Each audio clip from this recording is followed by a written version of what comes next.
Good evening and welcome to our discussion. My name is Shannon Williams and I serve as Senior Vice President of Community Engagement for the Mind Trust. At the Mind Trust, we work to ensure all students have access to a high quality education. We believe this should be true regardless of a student's skin color, their family's socioeconomic status, or the neighborhood they live in. Our team works to accomplish our mission by recruiting talented education leaders, launching high quality schools with the proper conditions for success, and engaging neighborhoods to help lead education innovation. For the past several years, the Mind Trust and UNCF have partnered to have conversations that explore various topics in education, innovative ideas, and programs that help improve public education in Indianapolis and beyond. The Mind Trust is incredibly proud to collaborate with UNCF in this manner. Tonight's discussion focuses on the success of historically Black colleges and universities and some of the strategies K-12 schools can implement to improve academic outcomes for students of color. I am really excited about this conversation for a multitude of reasons.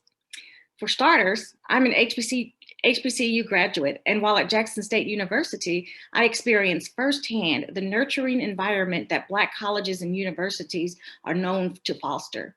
I knew my professors cared for me and were genuinely invested in my success. My professors had high expectations for me, and I had no plans of disappointing them or myself.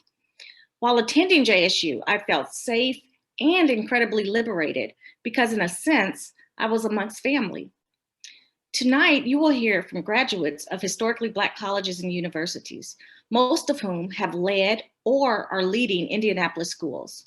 That is another reason I am eager for this conversation to begin, because we'll not only learn about the panelists' personal experiences, but also their best practices and perspectives on what the K-12 education space needs to do immediately to more effectively meet the needs of students of color. Tonight's conversation promises to be very insightful, and we want it to also be engaging. So audience members, the question and answer feature is available to you to ask questions to our speakers and panelists. All audience members are able to see your questions.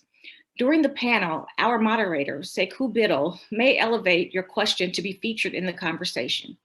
We really appreciate you engaging in this way. And speaking of engagement, we are very interested in your thoughts on this conversation, so we ask that you complete a brief survey. I'll give you the information now, but at the conclusion of the discussion, Sekou will provide you with the information again. You will need to text TMT event to 71813.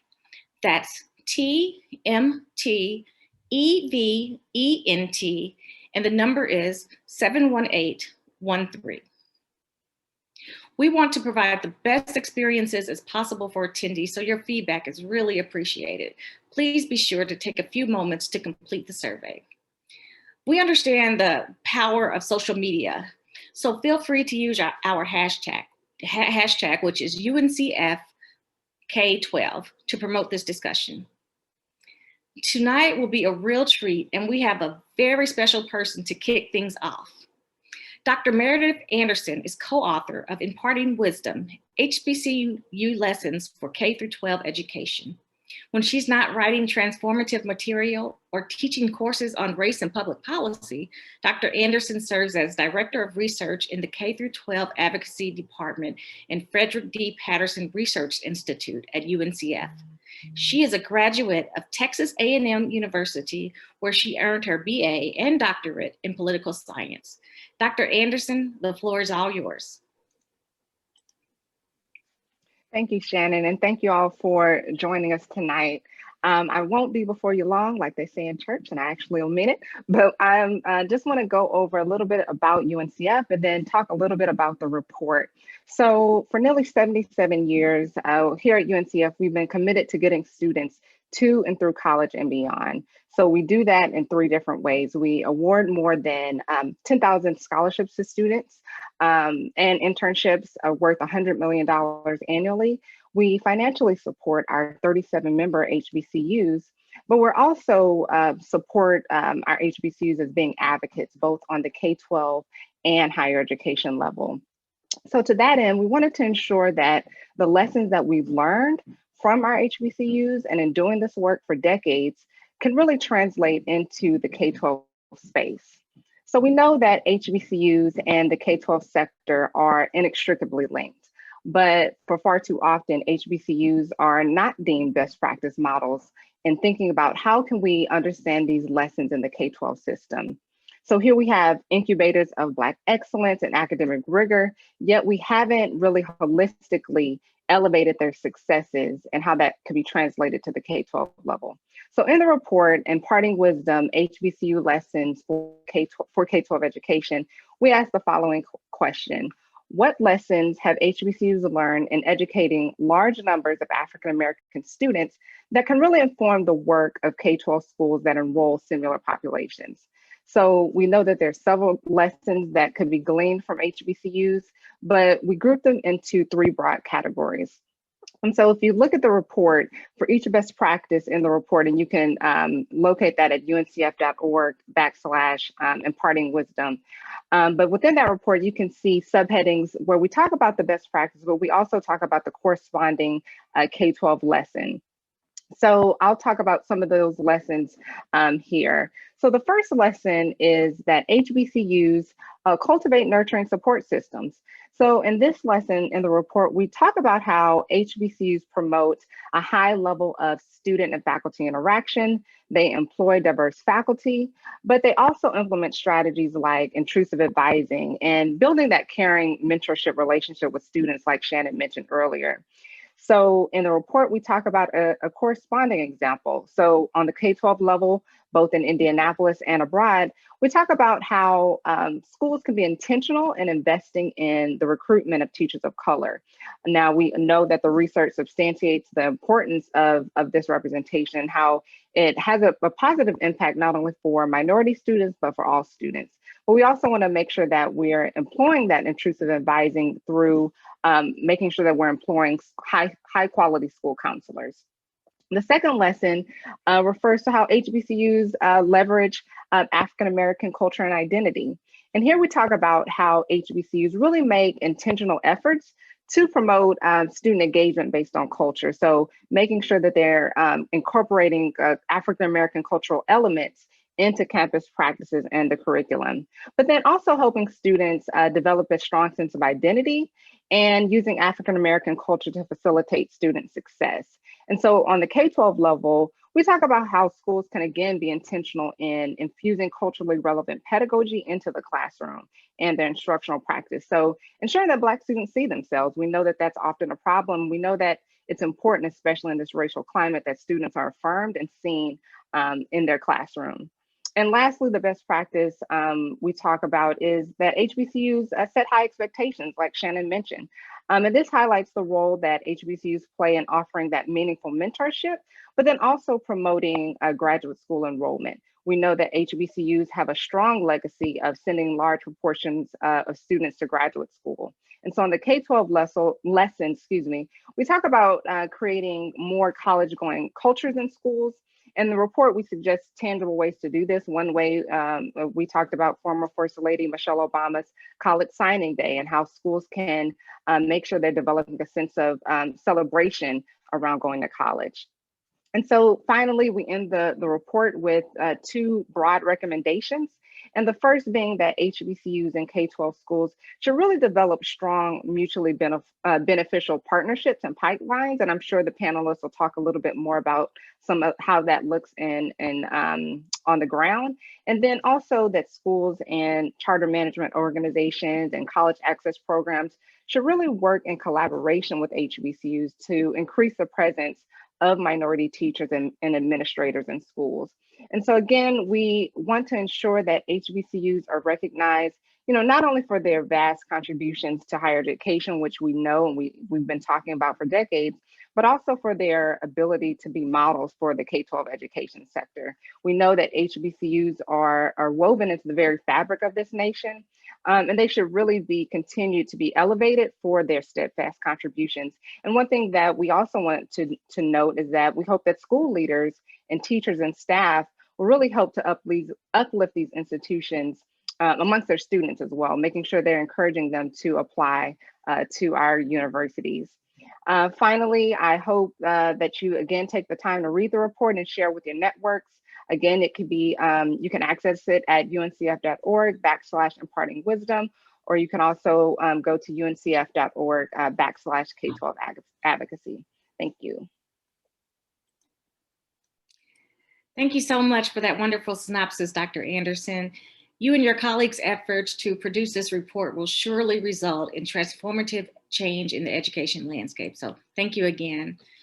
We'll now begin the panel discussion, what you've all been waiting for. As I mentioned, tonight's moderator is the one and only Hbcu Biddle. Hbcu serves as UNCF Vice President of Advocacy and Student Professional Development Programs. In this capacity, he works to ensure more Black students will be college ready and better prepared to enroll in and complete college by driving reforms that benefit students and empowers parents and communities. Take it away, Hbcu. Thanks, Shannon and Dr. Anderson. It's great to be here with you all this evening. So appreciative of the partnership we've been able to develop with the Mind Trust over the years, and so thankful to all of you in the audience this evening who've taken time out in your evening to spend with us, and for all the team members with UNCF and the Mind Trust that are helping make this event go off and the switch to virtual. As many of you all know, UNCF believes that if students are academically prepared for college, we can radically transform the story of what's possible, not just for African-American students, but for the entire African-American community as a whole. And UNCF is passionately invested in transforming dreams of college into realities. And we will continue to push until all students who want to go to college are afforded that opportunity. I'd like to acknowledge the efforts in particular of my colleague, Andrea Nealy, the Regional Development Director for UNCF, who leads our office in Indianapolis. Andrea, as many of you all know, is a powerhouse around education in Indianapolis and is also a member of the Indianapolis Charter School Board.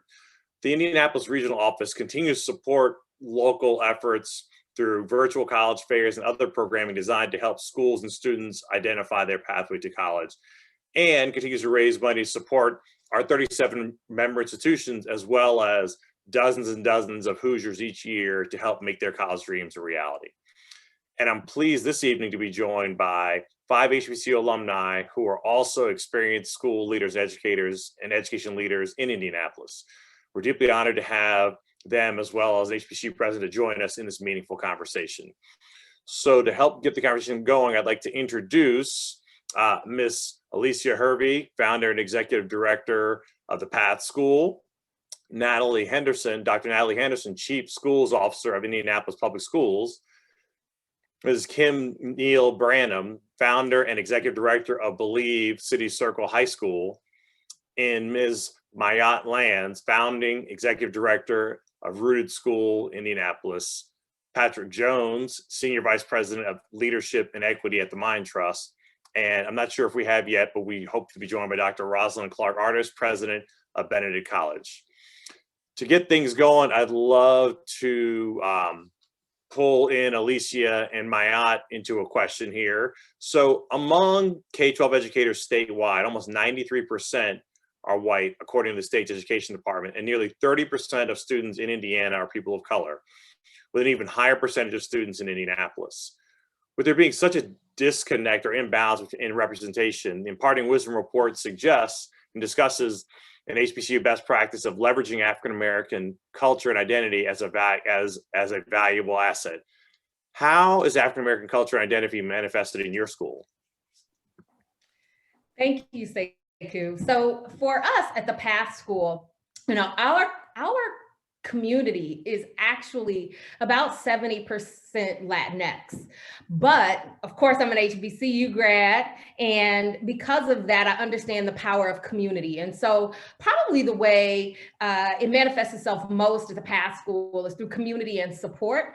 And we strongly believe that support is an action verb that has to happen all of the time. And so, for instance, today, our pathway specialist, we have someone who is hired, who is on our staff, and his primary job is to ensure that all of our 8th graders find a right fit high school, right? So we're supporting every single 8th grader. Today, that went to another level. So one of our 8th graders, her mom didn't have her social security card to sign her up for 21st Century Scholars. So we had a translator from Luna who speaks Swahili, who's on campus with this scholar and her mom. The translator takes the mom home, gets the social security card, comes back, and we're able to sign that scholar up for 21st Century Scholars on the spot today, right? For us, building a community of supports is absolutely critical. And we talk about this idea of intrusive advising. That's exactly what we do. And we look at that as a way of supporting scholars. So that's one of the things that we do at the PATH school.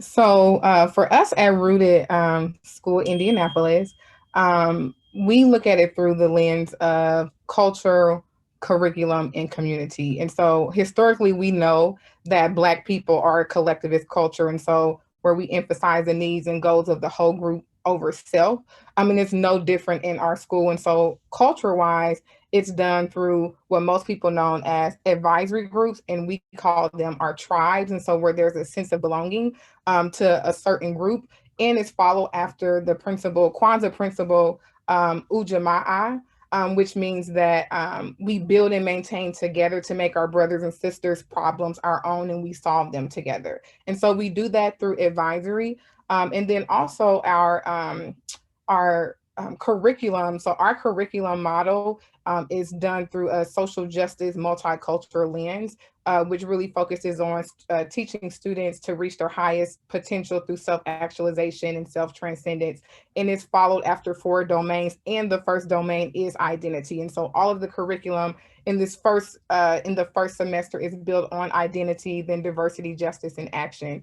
And then another way through our curriculum, all of our students, our freshmen coming in, they are required to read the book, The Miseducation of the Negro, which is led by Mr. Patrick Jones, who is on here. And so that is part of their advisory curriculum and understanding the importance of education. And so they get that coming in, starting their freshman year. And then just in community is one of our core values. It's in all that we do, and understanding that we never forget where we come from. Of the connections to the HBCU community. And since you name checked Patrick, I'm going to pull Patrick and Dr. Henderson into the conversation. And something Alicia also mentioned was intrusive advising. You know, in the Imparting Wisdom report, we discuss how one of the HBCU best practices is this notion of intrusive advising to create the nurturing support system that students need to be successful. I'd love to hear thoughts you all have on the previous question or your experiences with this concept, either in your career in education or ways in which you experience this as an HBCU student. I can think of several ways I experienced it as an HBCU student, from me not waking up on time to my advisor knocking on my dorm room door telling me to get my behind up because I was a student who was extremely brilliant but had issues with things like professionalism as a young man, to ensuring that I was taking the right courses that ended up in the right employment, preparing me for my first interview in graduating, taking me to the side during my art dissertation and saying, hey, what's your plan? If it isn't this, you're going to fail. Let's work on it. And so just taking an interest that seemed to be beyond their normal job duties. I'm talking about the professors. And to be honest with you, got in several altercations and situations in school, and the dean taking an interest in me and saying, well, we're going to give you this community service and we hope it leads to something different. So I'm very grateful for my HBCU experience. And I think it definitely led to the person I am today. Building on that from my colleague, I'm a fourth generation HBCU graduate. And so hearing over the decades and different HBCUs, my family members have very similar experiences of not showing up to classes or having deans or college presidents intervene. I think what resonates for me from Spelman is in the fall of 2001, right after September 11th, I was very headstrong about going to study abroad the next semester. And the chair of the history department at the time, she was also the chair of the study abroad office, met with me to talk about, you know, what I could expect living in a different country, how far my money would go, what to expect even in terms of like cultural responses to me. While I'd studied a little bit about the country, I studied the Dominican Republic and I was focused on Latin American history. I'd never been there. I didn't know what to expect going on my own to another country, right? I've been on flights from Atlanta to Charlotte, but never out of the country. And so just sitting down with me to make sure that I felt secure and not only leaving out of Spelman's gates, but leaving the country to have a very strong study abroad semester. And like I said, it just echoes all the things I heard from my parents, my grandparents, and cousins, you know, over the years. Thanks for that. Love to pull Kimberly into the conversation now, and in particular, hear from Kimberly and other people about, you know, what are some other lessons you have from attending an HBCU that have helped you in your career and your success in the K-12 education sector? Definitely say cool. Thanks for jumping in. I haven't heard anybody shout out their HBCU yet, so I will definitely big up mine. I'm an Alabama A&M. I might have heard it a little bit. I see Patrick, but I'm Alabama A&M, the best HBCU in Alabama. That was for you, Hervey. Graduate, and it's a small school, so it's normal Alabama, and I lived in what we call Normal Hills, and we had a family-like environment. And that is what got me through. There was strong accountability. We had what we would call a dorm mother who made sure that we were doing what we were supposed to do. And you don't generally find that at a PWI. So there was somebody who knew my name and knew if I wasn't doing what I needed to do would have a conversation with me. And that concept is something that I've carried into my K-12 experience. A, we're a small school, so we provide a small school environment. And B, a lot of us are dorm mothers for our kids, and we have, similar to what Maya described with her tribes, we have villages where each of our students is in a single sex group where they have somebody at school that is their parent at school. And their sole role is to make sure that when their biological parents aren't there, that they've got somebody else to hold them accountable and make sure that they get what they need in order to be successful. So it takes a village to raise our kids. And I got that experience when I was at an HBCU, and we're trying to provide that experience at the high school level for our students as well. The other thing I'll jump in with is the culturally responsive staff. So 75% of my staff are people of color. And myself, my school leader, 90% of our leadership team are people of color. And that concept alone allows our kids to see people that look like them in a professional light. Similar to what Patrick talked about, a lot of our kids don't have those images outside of school. Unfortunately, the media isn't helpful right now. A lot of our kids spend their time watching Love and Hip Hop and listening to Cardi B. And don't get me wrong, I love Cardi too, but they don't necessarily have the professional role models in the media that we want them to see.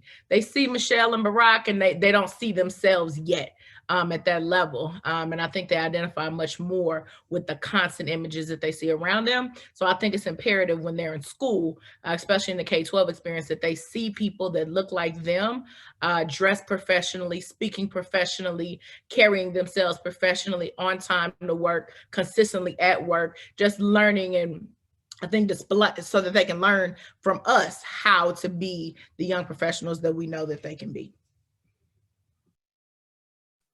Thanks, Kim. I appreciate that. I will point out that I do believe Dr. Henderson did mention her alma mater earlier, so I want to make sure give credit where credit is due. I say that in part because I'm a proud graduate of Morehouse College, so I'm familiar. Spelman and Morehouse, I always want to stick together. It's okay. Well, okay. I want to stick with and support all of you, so I want to encourage you all to call out your institution next time you speak. And in fact, want to invite others to sort of share other lessons from their HBCU experience they think have been helpful to them in their work in the K-12 sector. So who wants to jump in here?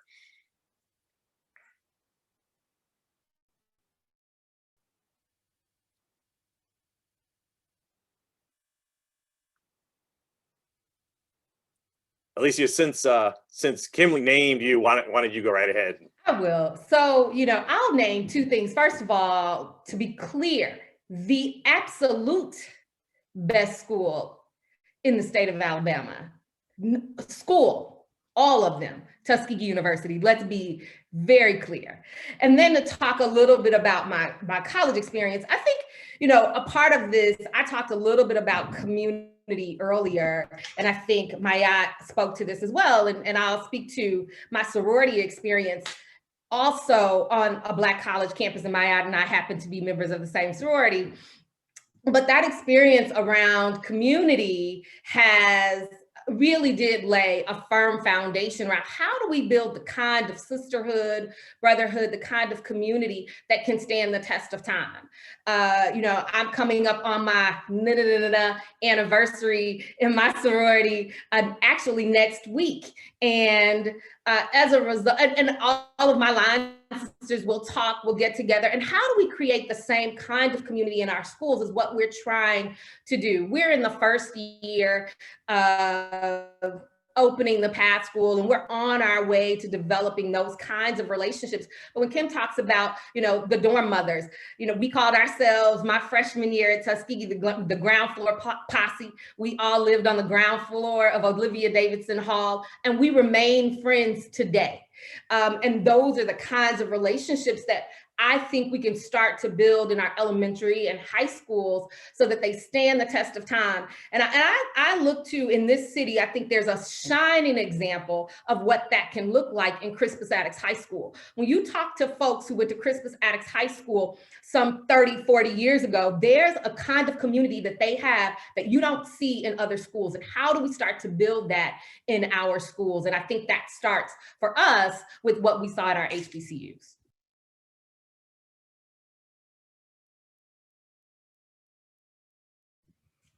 Sekou, since my colleague's being shy tonight, I'm going to jump back in. Go right ahead.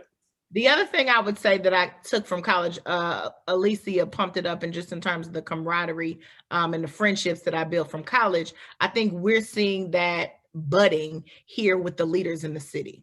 Patrick has done a great job of starting an organization called Melanated, which brings all of the leaders of color in the city together consistently so that we can build that bond, so that we're not individually just working on this issue in our own schools, but collectively as a unit to say, how can we ensure that all of our schools rise and all of our students rise?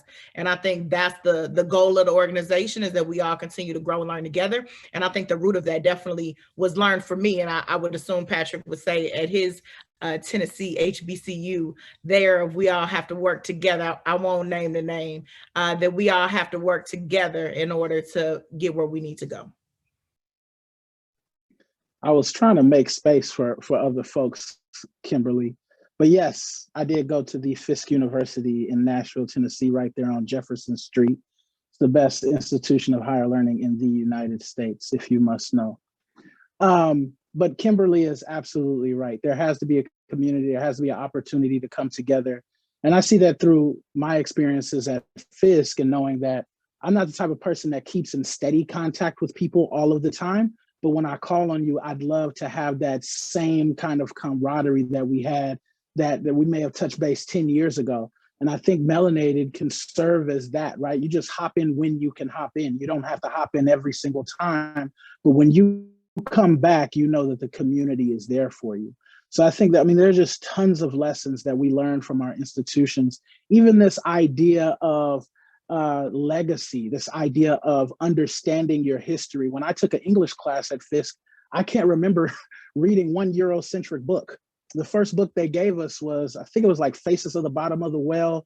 Then they gave us The Color of Water. Then we had to read Before the Mayflower. It was like nothing about it was Eurocentric. So when I think about my experience and understanding my humanity, I think about understanding that the curriculum was centered around me, And that means I was on the process of humanizing myself and pulling myself out of a Eurocentric world.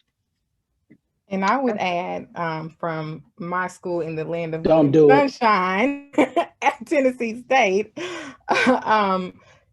in addition to community, and Patrick started talking about this a little bit on just like the curriculum, it was just like a level of high expectations, right? Like on the academic side that I carry with me as a school leader, and the expectations that I have for my teachers and the students. Like, I think most people would know and could know, like, a person who went to HBCU, we just carry ourselves different, right? We have this level of confidence because we know that we were prepared, you know. And if you look at the statistics, majority of those who have advanced degrees, Blacks, went to HBCUs, whether they're your doctors, your teachers, your educators, right, your lawyers. And so for me, it was this level of high expectations from my professors. Ms. Lenz, I couldn't agree with you more. I was actually going to say that and add the drive for excellence within our school communities. And so no matter whatever our orientation or our socioeconomic status, when we went to our HBCU, we saw people from all walks. And so recognizing that that drive for excellence was instilled in us, to your point, we have those expectations for our staff and for our students. And I think even if it wasn't our circumstance, we can readily pull an example in our mind, right? To speak to a student who says, because I'm here, I can't get there, right? And then we push our staff to do the same. So I was just here snapping when you were saying that high expectations, because I had that listed. I think for my work in a school and at a district level, I expect for you to pursue excellence like I pursue it, for not just yourself, but for the kids we serve. I'm gonna add one more thing, Sekou. One of the things I really appreciated about my experience that I take into my K-12 career is this idea of diversity within the Black community. And I hear a lot of folks talking about, you know, I got to get my kid to more diversity. And what they usually mean is I got to get closer to whiteness, right? But what we need to understand is there is extreme like diversity in our communities. Went to school with pretty much all Black folks, but they were from different islands in the Caribbean. They were from different countries on the mother continent, different places throughout the United States, like different types of music, had different types of Black backgrounds, affluent kids, poor kids. I was from Compton, California, living in a shotgun house, went to Fisk University, my first time not being in Tennessee, but being in Nashville, and just stepped on campus the first time. Fisk it's not the hood anymore, but it was in the hood. First thing my father said to me is, at least you'll know how to handle yourself around here. But in knowing that literally people whose parents own businesses, entrepreneurs, million-dollar companies, went to the same school I went to was mind-blowing for me as a 17-year-old.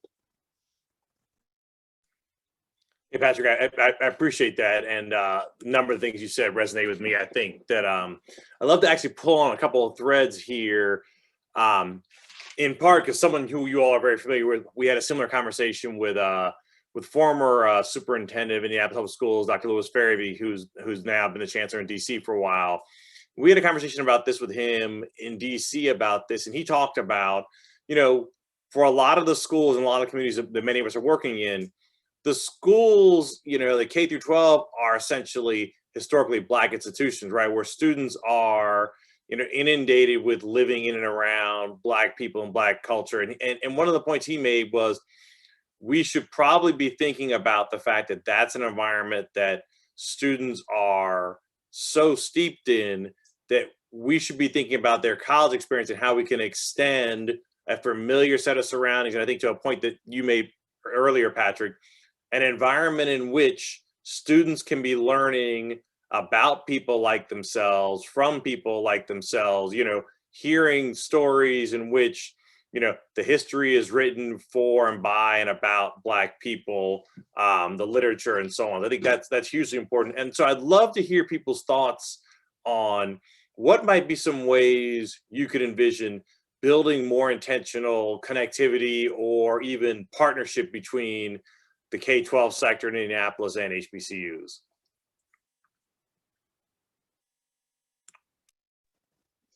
I think one of the first things we got to do is we got to dig into the well-known bias that exists between schools, counselors, and these HBCUs. I think there's a documented, well-known bias that people tell kids you'll be unhireable if you go to these institutions. The cost is too much. They don't provide the same level of funding. And when you look at it, I mean, the white institutions have the same problem. For Fisk is a private institution. If I were to go to some private institutions that are PWIs across the United States, you're going to have the same financial issue as if you were to go to an HBCU. Might I add, I'm a college-going culture advocate, and so I think a college degree is the only thing that can't be repossessed if you have somebody else pay for it and you own money, so I'll add that in there. But I think there is a well-known bias that exists between schools and HBCUs, and for there to be a true partnership, that bias has to be exposed and it has to be eradicated. Mr. Here, other thoughts people have on how might we build some partnership between HBCUs and in the K-12 sector? I'll jump in and say, Q, our direct managed high schools have feature centers in IPS. And so they participate in virtual HBCU fairs. Actually, right before COVID hit last year, they were planning to do an HBCU tour, and we canceled all travel, as many things were. But I think an opportunity is to cascade that down. And I believe it was Alicia who talked about middle and elementary. And so how can we make that exposure happen in our middle schools and our elementary? I think back to my time in Atlanta as a principal supervisor. One of my elementary schools had a preschool college signing day. And so preschoolers were attempting to sign their name on posters, and all the staff who had attended HBCUs wore their gear that day, and the kids were asking questions. And so you don't often hear about it in the elementary space, right? But you hear about high school students who have the opportunity for tours. I know through COVID, I think it has helped us tremendously be able to schedule the virtual tours and give more kids access at the high school. But I think there's opportunity to take that same level and drill it down to our middle and elementary schools. I'll jump in here as well. I think COVID has given us an opportunity to learn a lot about how we can use virtual spaces. And so we're currently in a partnership with Indiana State University, and where their pre-service teachers are working with our small groups of students.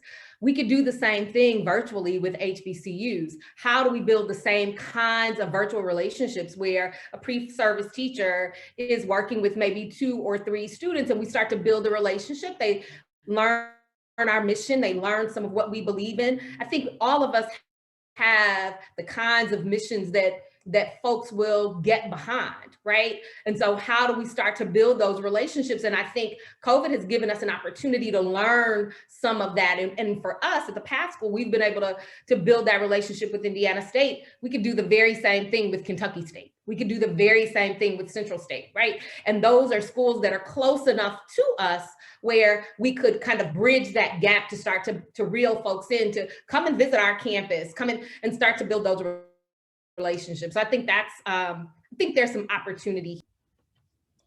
And I would add, it's important to note that, one, representation matters when it comes to exposure and access, right? And so I would say over half of my teachers attended and graduated from an HBCU, or one of their children went there, right? And so the access, the direct access that we have to our respective colleges and universities, we're able to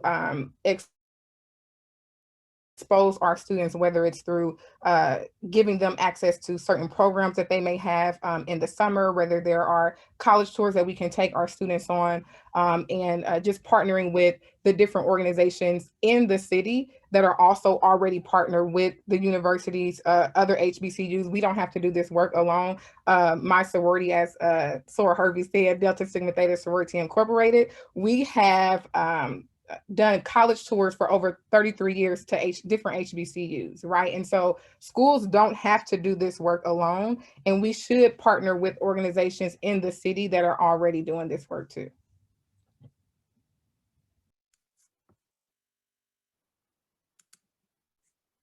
Other thoughts, or we'll go to the next question here.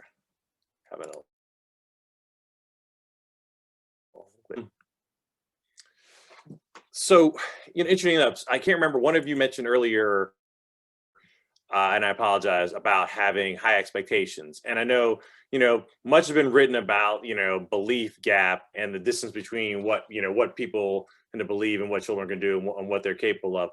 I'd be interested in hearing, why don't we start with Dr. Henderson and Patrick, and then we can move on to others.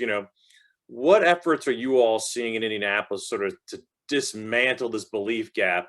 And what do you think it takes for schools in Indianapolis to adopt the kind of high expectations that help us eradicate a belief gap and really push not just all children to have high expectations, but for all adults to have high expectations of all the children? Sure, I'll start. You referenced Dr. Farabee, and so under his leadership in IPS, there were schools who piloted becoming racial equity schools. And since we've switched over to leadership of Dr. Alicia Johnson, all of our schools have school equity teams, and that's kind of a foundational component that we use as well, receiving racial equity training. And so new staff members, whether they're teachers, whether they're food service, whether they're leadership, they receive 2-day training. And then we have been cycling through all existing staff. And that's important because it at least gives the language. It names the historic ways in which white supremacy and racism have just really, created our educational system. And so that's the first step, right? And then it goes to helping people understand that they have implicit biases. Now there's opportunity to be able to say, now that I know this, what does that mean for my day-to-day actions in the classroom, in my lesson planning, in my lesson delivery, when I'm responding to student misbehavior? And I think that's our next step as an organization. Something else that IPS has done last June, we actually, our board approved a Black Lives Matter resolution, as well as the racial equity commitment to action and advocacy. And so we very specifically name what we are trying to change in terms of our disparate outcomes for students and how we are going to seek out and make sure that we are recruiting leaders and teachers of color at all of the positions. And again, it is not 100% perfect, right? But that we are continuing to work for that. It's in our strategic plan as a priority and a core value. And so I think that what I see from my seat coaching principal supervisors who manage schools, we're able to see that racial equity case studies that are taking place across every school type.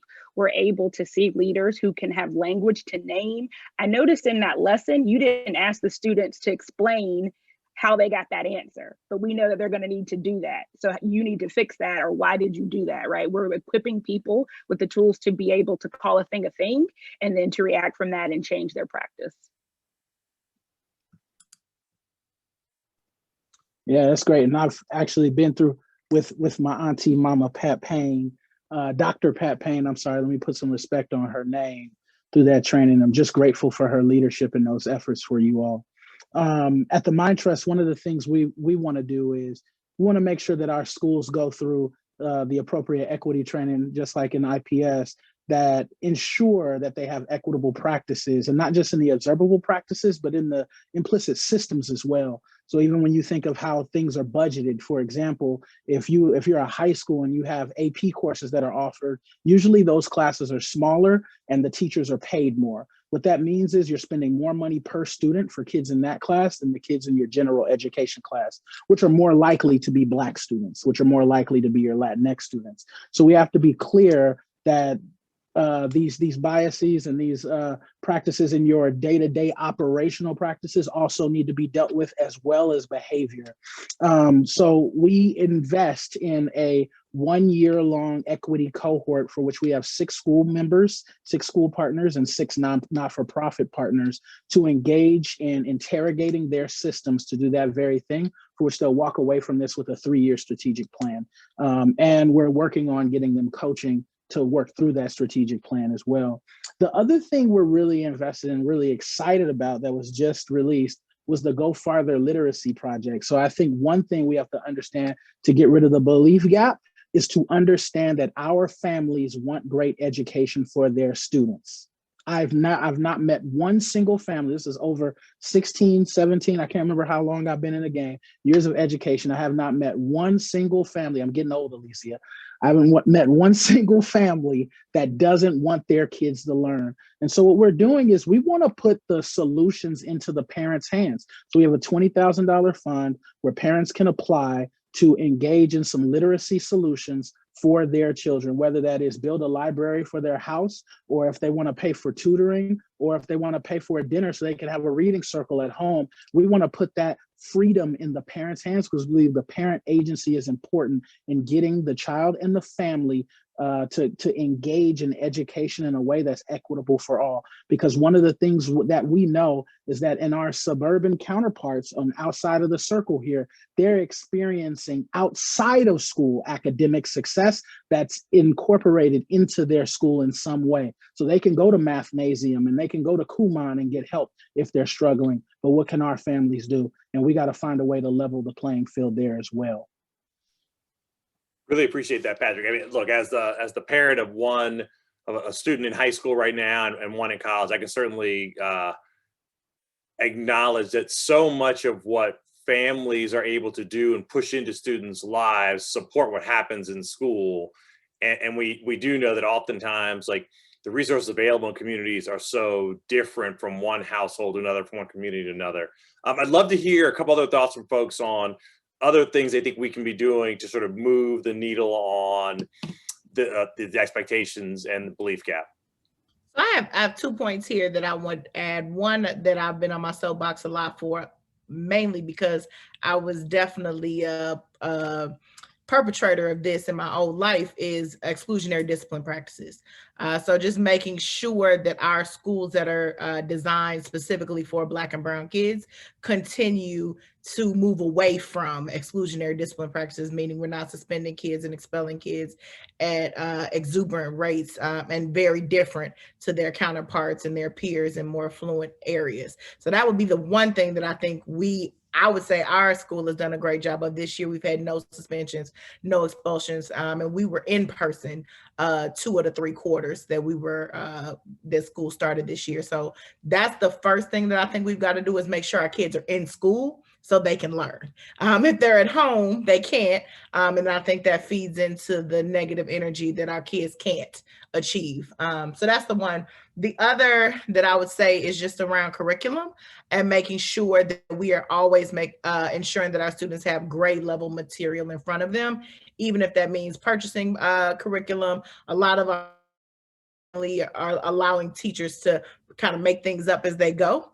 And if that's the case, the likelihood that they're going to get grade level curriculum or grade level material is slim to none.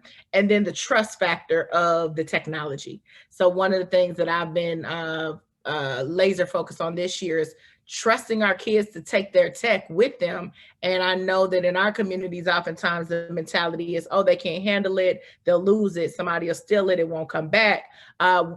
Nobody in the more affluent neighborhoods are thinking those things about their kids. And I know that due to historic racism, sometimes that is a reality, but we have to start expecting that our kids can take their technology home, learn outside of school, and continue to grow just like their affluent counterparts.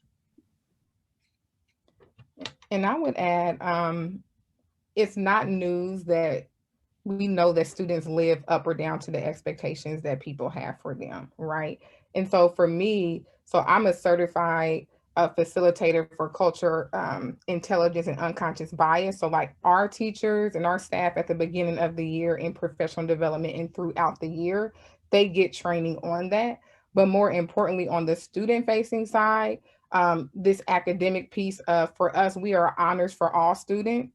And all of our students are in pre-AP courses because it's what I believe our students can do, right? It's what I believe that our students are capable of learning at a high level. They're capable of doing the work. And it's important, if they're going to compete with others all across the world, that they need to be able to have access to the same type of rigorous material and be able to know that they will be successful. And so for us, all of our students, when they come in, they're in honors classes, and it is accessible to every student, no matter what level that they come in on, and we provide the supports necessary to make sure that they can achieve at that high level.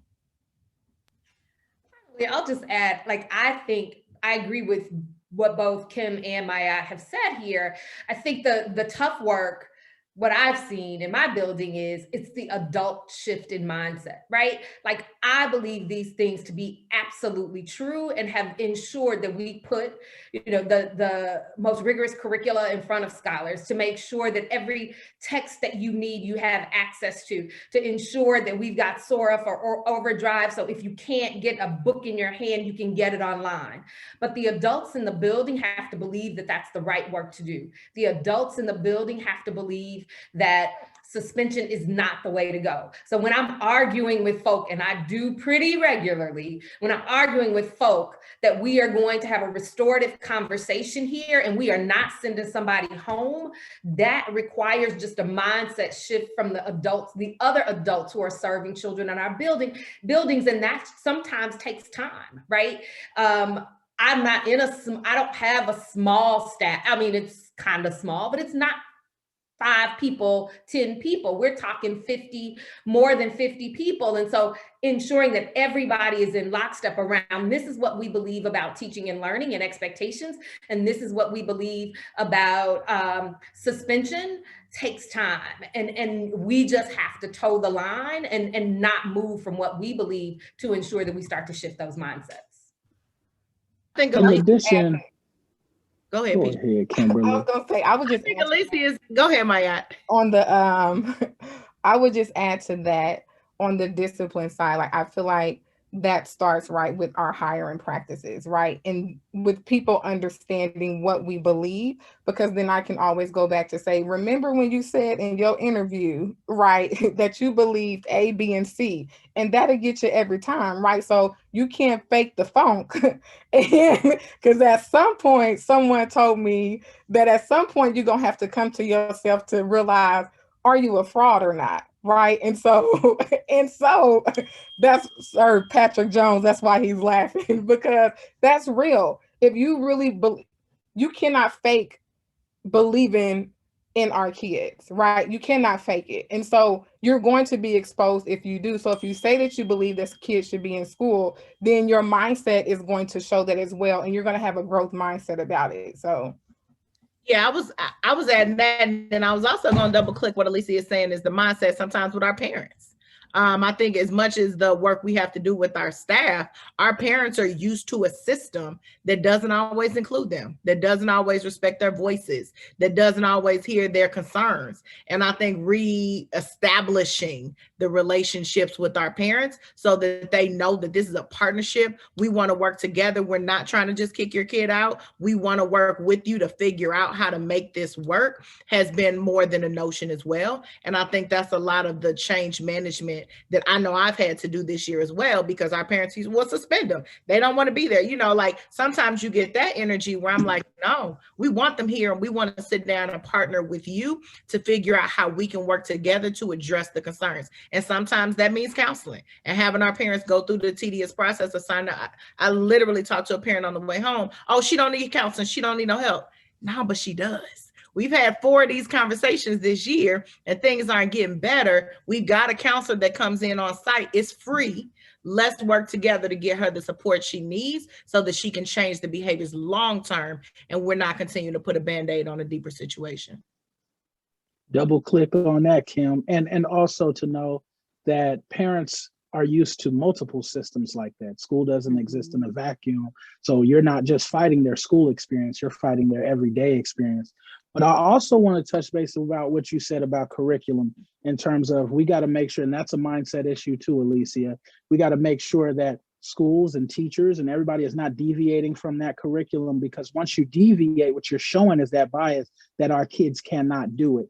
So the other thing that needs to happen is teachers need to be well trained in the curriculum, because if they stray away from it, that could say something about 1, their belief in the child, and 2, their belief in their own ability to do it. The other thing is the curriculum has to be worthy of our kids' time, right? If we have kids only reading the Odyssey, if we have kids reading the Iliad all day, and whatever else Eurocentric book you want to give some kids, and I know they're a part of the canon, I just simply don't care. Because when we look at the AP test, we can see Toni Morrison is up and down that thing. We can see The Invisible Man is the highest used book. And so if our kids are going to have access to the highest test in the land to get kids into college, which are the AP tests, then we know they got to read some black books in order to get there, if we're being 100% honest with ourselves. So if we keep espousing ourselves to this Eurocentric canon, we're going to keep dehumanizing our kids.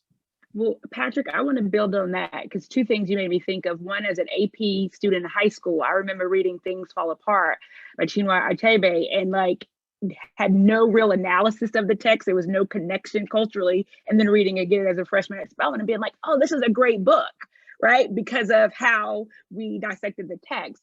But something that I have seen, unfortunately, and I've worked in 4 districts around the country, is that making that substitution, right, for texts, literature that are not Eurocentric, it should be of equal rigor. Don't swap and dumb it down. Don't say, oh, we're supposed to be, and I think about an elementary example, don't say we're supposed to be reading about animals at the grade level appropriate text, and then you go to Pinterest and pull paragraphs on African-American heroes, right? Like that's not the same. And so I agree 100% with you that we don't have to center those texts, but they need to be equal rigor. Preach, preacher. So thanks. I'm going to actually open it up. We've got a bunch of questions from the audience. I'm going to pull a couple here to the group, and why don't we have, and anyone who wants to pile on this, feel free, but why don't we start with my aunt and Alicia. And had a question here. I think it's particularly pertinent to the world we're living in now. Sorry, and I just misplaced the question, so I'll scroll back. With students and families struggling with the daily living challenges, and I think this is particularly true these days, and trauma is like, how do we help schools and parents and families embrace the idea of HBCUs to be part of the connection between school and home? I think that we can't see this as like a one way to get to an HBCU, right? Like, how do we, again, I'll go back to that example of how do we start to put the kinds of experiences you can have at HBCUs in front of scholars on a regular basis, right? And so that can be pre-service teachers as one way of exposure. It could be, if there's a social work program, we have 3 social workers at our school. And so we do that because we are trying to build those relationships. We had 901 family contacts from December 1st to January 8th, right? 901, that's a lot of family contacts. Many of those were home visits because we were virtual. If those folks, how are we like bridging that gap? If somebody graduated from an HBCU, we're just starting to build the kinds of relationships where people know where we come from and we start to talk about that in meaningful ways. People know where I went to undergrad. Very few people know where I went to graduate school, right? Because I talk about, you see my undergraduate school on my Facebook page, my Instagram page, you see that everywhere. Where I went to graduate school, I don't talk about them. How do we just build up our HBCUs in these meaningful ways so parents know and can see, even in the midst of a pandemic, how our HBCUs are having an impact on their lives? And I would add, we have to look at it not as a silo. It's not a program. It's not a right. And like, we always want to like throw another program in something. Like with us at Rooted, it's a part of who we are, because anyone knows, like, I bleed HBCU, right? Like most people know that I graduated from an HBCU if they really know me. So it's in our culture, it's in our way of being, it's in our artifacts in our school. When you walk down our halls, the first thing that you see are the HBCU, right? When you come into our front office, the first literature that you see are HBCUs. Again, our teachers graduated from HBCUs. So it's hard for people to believe in what they don't see. And so they have to start seeing it. So they have to start being represented in the schools and in all that we do, right? And so what does that look like for our hiring practices? What does that look like for what our students are exposed in to freshman through senior year, right? Not just the program. I think the other thing is we got to start understanding their contributions historically, right? They're not schools standing alone. They're schools standing connected to our collective Black humanity. And so if I think about Fisk University, I'm thinking about the sit-ins that happened in Nashville and Diane Nash and John Lewis, right? If we're talking about Morehouse, you talk about its graduates, Martin Luther King Jr. and several others. You talk about Marion Barry. Say whatever you want about Marion Barry, still DC's greatest mayor, Fiskite. And so we look at the contributions of these institutions historically to our collective journey. You cannot separate them from our Blackness. And therefore, that our kids need to be exposed to that journey. And through that journey, they'll be exposed to those institutions. I'd love to get this question to you all. And I see a couple of you, thanks, Kim, for responding in the Q&A already. But this is a question about sort of the talent pipeline. How do you attract staff that's aligned with your mission and vision about students? And, are there best practices that you have engaged in that you think should be shared amongst other school leaders to help them hire the right people?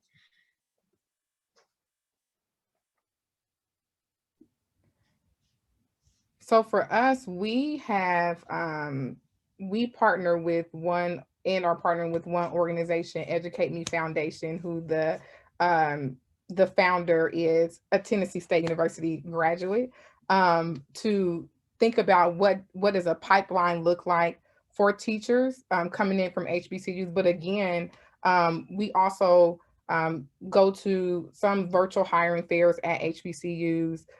We reach out to the partners. We work with IBAC here that is made up of historically Black colleges and universities. So really using our resources that we have here in the city to connect and stay connected to the universities. This is a little off because I'm not hiring HBCU. I mean, I will, but I'm not hiring teachers. That's what I mean to say. But one of the things in Indy I see that we need is we currently don't have spaces that are aligned for Black professionals, not just teachers, right?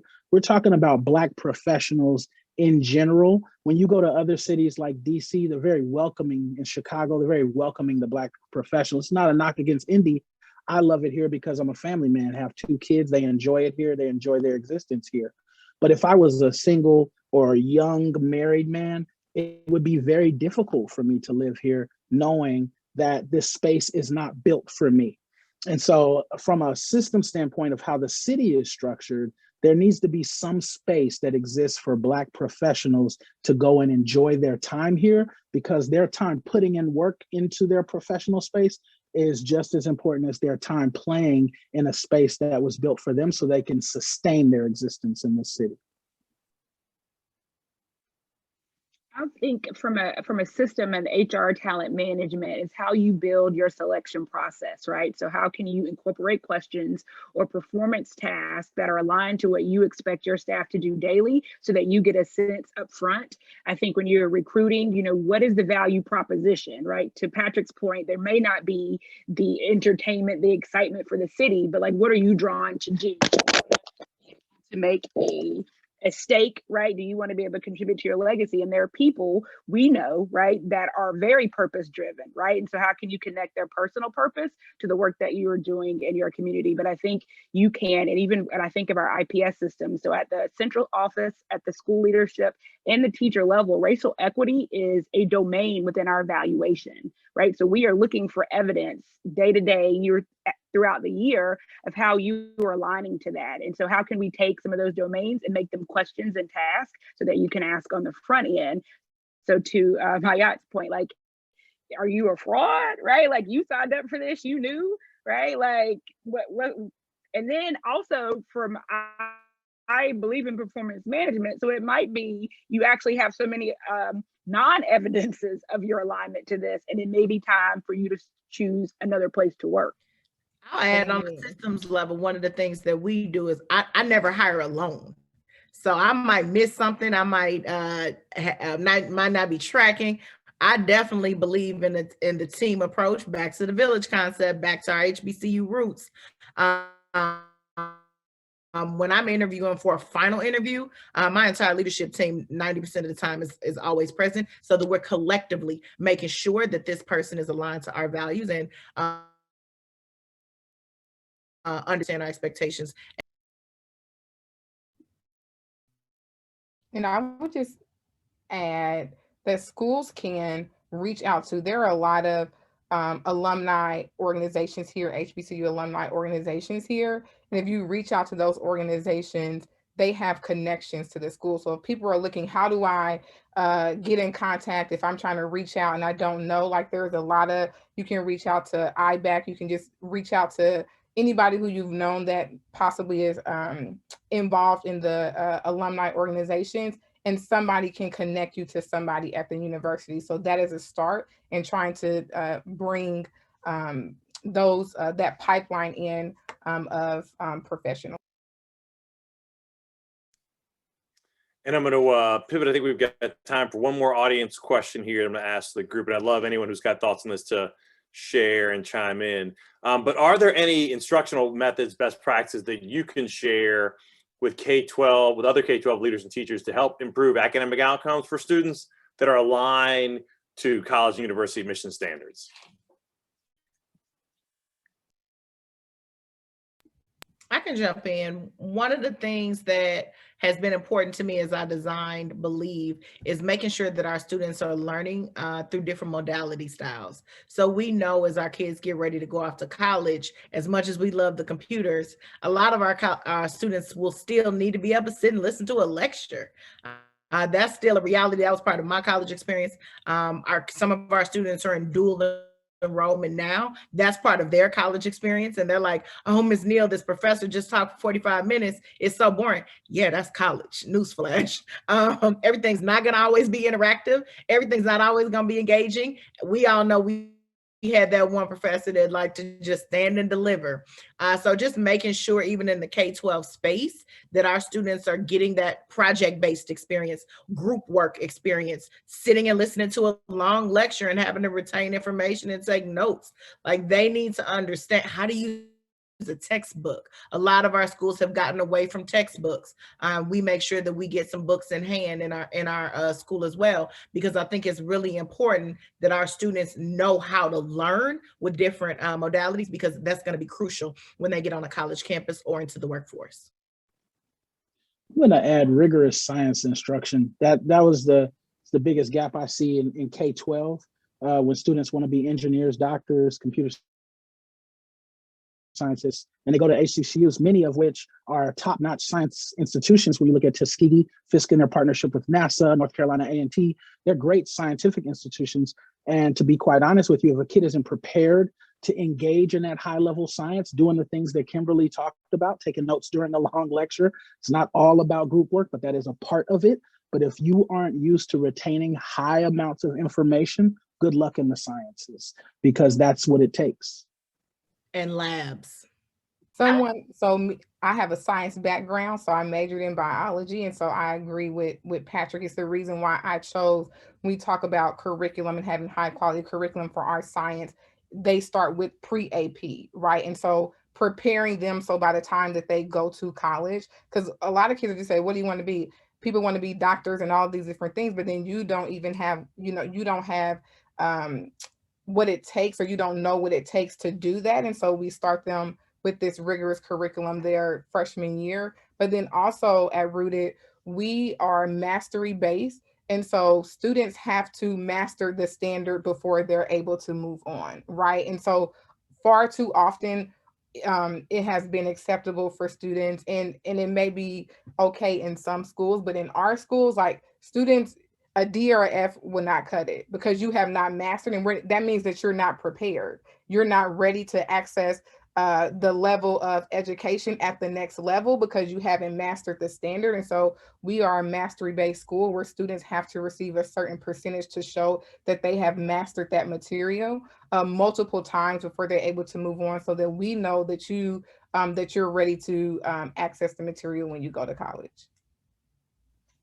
So I'll just speak a little more broadly to what all of them, kind of to piggyback on what everyone has said. I think one of the keys is just to build confidence, finding opportunities for students to really build the kind of confidence they need to walk into a space. And it might not be in science. My confidence might be in math. My confidence might be in dance. My confidence might be in oration.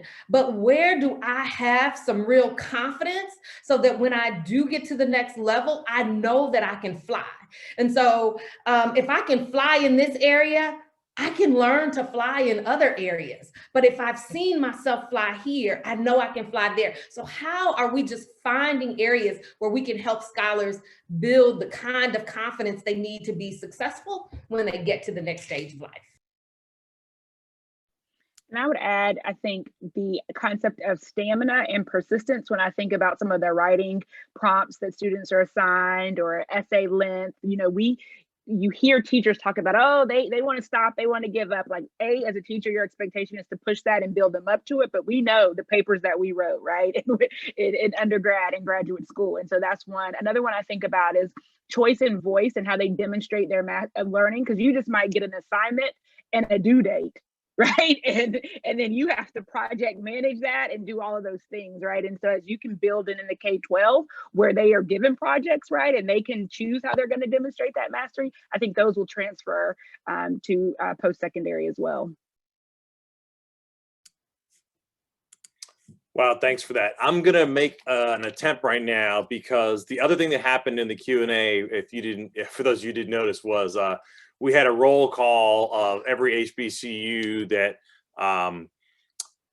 for which we had attendees in the audience. So I'm going to make an attempt to go through the list, and I apologize if I miss yours. I see FAMU just jumped in, a couple others that were not on my list. So apologies if I miss your institution.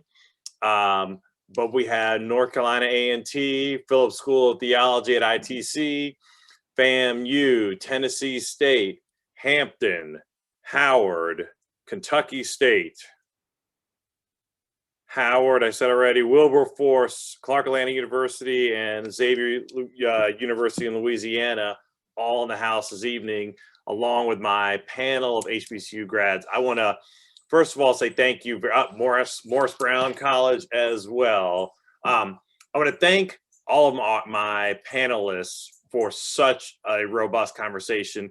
And a couple of things that jumped out at me that I think might go unsaid, might have gone unsaid, but I want to make sure don't go unsaid. And it's, yes, we believe this is an important conversation to have about real important issues, but I think also a thread that we pulled on here, Virginia State is in the house as well, was that the importance of elevating Black leadership, Black institutions, and all the things we have to do to push back against racism are just so important.